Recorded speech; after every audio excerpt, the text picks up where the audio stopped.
Hello guys, welcome to Sahana kitchen. இன்றைக்கி சஹானா கிச்சனில் நம்ம என்ன பார்க்க போகிறோம் அப்படின்னா, இந்த ஸ்க்ரீனில் தெரியுற இந்த சிகப்பு கவுனி அரிசி தான். இந்த சிகப்பு கவுனி அரிசியை வச்சு இன்றைக்கி ஒரு பாயசம் செய்யலாம்.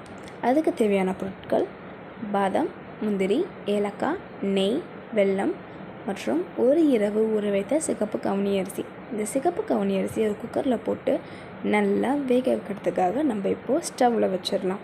அது கூட ஒரு பேனில் தண்ணி ஊற்றி அந்த தண்ணியுமே அடுப்பில் வச்சு நல்லா கொதிக்க வைக்க வெயிட் பண்ணலாம்.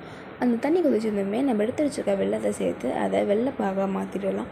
வெள்ளைப்பாகாக மாறதுமே அதை ஒரு ஃபில்டரில் எடுத்து அழகாக ஃபில்டர் பண்ணி அதை எடுத்து வச்சிடலாம். இப்போது வேக வச்ச சிகப்பு கவுனி அரிசியோட நம்ம எடுத்து வச்சுருக்க வெள்ளைப்பாகை சேர்த்து நல்லா கலந்து விட்டுக்கலாம். அதுக்கப்புறம் ஒரு பேனில் நெய் ஊற்றி அதோட நம்ம எடுத்து வச்சுருக்க பாதாம், முந்திரி இது ரெண்டுத்தையுமே நல்லா பொன்னிறமாக வறுத்து எடுத்துக்கலாம்.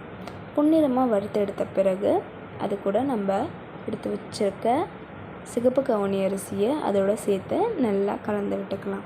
நல்லா கலந்து விட்டதுமே ஒரு கொதி வந்ததுமே நம்மளுக்கு சுவையான சிவப்பு கவுனி அரிசி பாயசம் ரெடி.